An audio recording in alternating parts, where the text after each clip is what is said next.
ATL Talks, conversa regada à música. ATL Talks. Legal, gente, estamos por aqui, estamos chegando com mais um super bate-papo no nosso ATL Talks e hoje a gente tem uma conversa muito especial com o Dr. Fábio Lepper, ele que é médico urologista, especialista em cirurgia robótica, atua em Joinville nos hospitais Dona Helena e Unimed, em Blumenau no Hospital Santa Isabel, em Curitiba nos hospitais Nossa Senhora das Graças e Hospital Pilar e em São Paulo nos hospitais 9 de Julho e Albert Einstein. Então você já viu que o homem não para, ele trabalha muito e a gente está super agradecido e feliz de poder recebê-lo aqui hoje na nossa Atlântida Joinville. Doutor Fábio, seja muito bem-vindo, obrigado aí por disponibilizar um pouquinho do seu tempo para conversar com a gente, tudo bem? César, boa tarde aos ouvintes, tudo bem com vocês? Olha, é um prazerzaço poder falar com você, é uma alegria muito grande participar do seu programa e nós estamos aí no último dia de novembro, mas antes tarde do que nunca para poder falar de saúde do homem. Na verdade, o ano inteiro é tempo para se falar de saúde, não é, César? É isso mesmo, né? Não precisamos esperar só novembro para falar não, né? Com certeza, não. Eu acho que novembro é um mês importante, evidentemente, porque é um mês de conscientização às doenças do homem, principalmente ao câncer de próstata, né? Mas é o que você disse, o ano inteiro é importante, a gente tem que estar se cuidando sempre, se alimentando bem, praticando atividade física, para prevenir algumas doenças, como em destaque hoje, se a gente falar um pouquinho sobre o câncer de próstata, a gente vai poder tocar bastante nesse assunto. Com certeza, então vamos começar já, tirando algumas dúvidas da galera. Por exemplo, né, hoje o câncer de próstata é o segundo que mais mata homens no Brasil. Tem algum motivo específico para isso, doutor? De certa forma, sim, César. O grande problema do câncer de próstata, na verdade, é a incidência muito alta na população, né? Ele realmente é um câncer muito incidente em termos de números, para que todos possam ter uma noção, ele só perde para o câncer de pele. Então, no homem é o segundo câncer mais incidente. E por essa incidência muito alta, obviamente, ele acaba trazendo, infelizmente, números elevados também de óbitos, né? Hoje, a gente estima no Brasil para 2020 cerca de 65 mil diagnósticos de casos novos de câncer de próstata. Claro, evidentemente, aqueles que ainda passam aqueles que não são nem diagnosticados, mas estima-se pelo INCA e pelo Ministério que cerca de 65 mil pacientes receberão diagnósticos e cerca de 12, 13 mil virão a falecer devido à doença, ao câncer de próstata, né? É um número bem expressivo, né?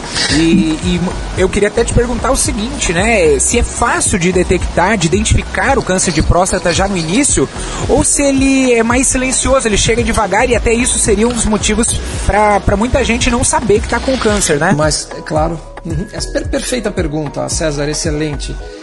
Talvez seja a pergunta mais importante.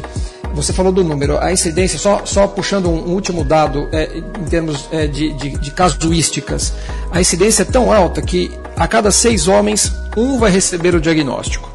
Significa que a incidência é em torno de 17% a 18% na população masculina, estando bem ciente que não estamos incluindo aí fatores de risco. Se começarmos a incluir fatores de risco, e a gente vai tocar nesse assunto, esse número de 17% de incidência vai subindo cada vez mais. Mas muito bem, respondendo à tua pergunta, se é uma doença fácil de se detectar ou não. Na verdade, o câncer de próstata ele é uma doença extremamente silenciosa nas fases iniciais, sem nenhuma manifestação clínica.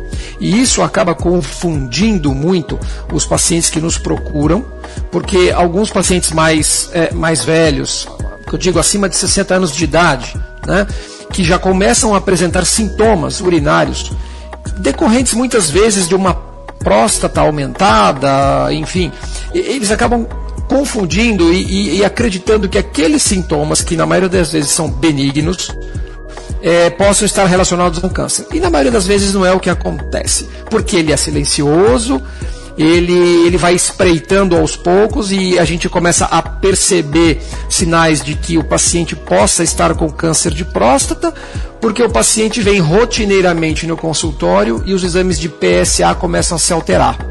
Ou seja, resumindo, o que é mais importante? aquela consulta periódica a partir dos 45 anos, fazendo os exames de PSA. Então, para quem está nos ouvindo, atenção homens, 45 anos em diante, por favor, visitem o seu urologista, comecem a fazer rotineiramente os exames de PSA, porque é só dessa forma, César, que a gente vai conseguir descobrir precocemente a doença. Maravilha, e aí eu quero aproveitar, já que você falou do exame de PSA, o PSA é o de sangue, é isso?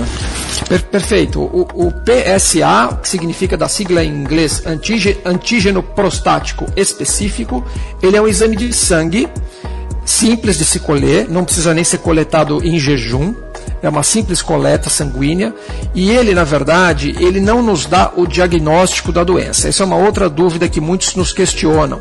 Poxa, o PSA dá diagnóstico? Se o PSA estiver alterado, significa que eu tenho câncer? A resposta é não. O PSA não dá diagnóstico e PSA alterado não necessariamente significa câncer. O PSA, ele vai traduzir para nós como que está a saúde da nossa próstata. Então, se eu, por exemplo, tenho uma infecção urinária, uma infecção prostática, uma inflamação, uma prostatite, ou até um crescimento benigno exagerado, ou até o câncer, todas essas situações, elas podem alterar o PSA.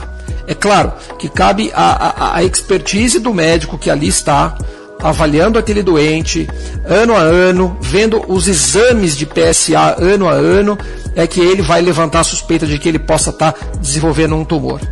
Então, repito e reforço a importância da prevenção e da avaliação anual, porque melhor do que um PSA isolado é um histórico de PSAs. Doutor, vamos falar um pouquinho mais sobre esse assunto aí, sobre o diagnóstico precoce e tudo mais, mas antes disso eu vou pedir só pra gente rolar uma musiquinha aqui. Você sabe que aqui no nosso Teletalks a gente faz uma pausa pra tocar um som e daqui a pouquinho a gente volta falando um pouquinho mais desse assunto, tá bom?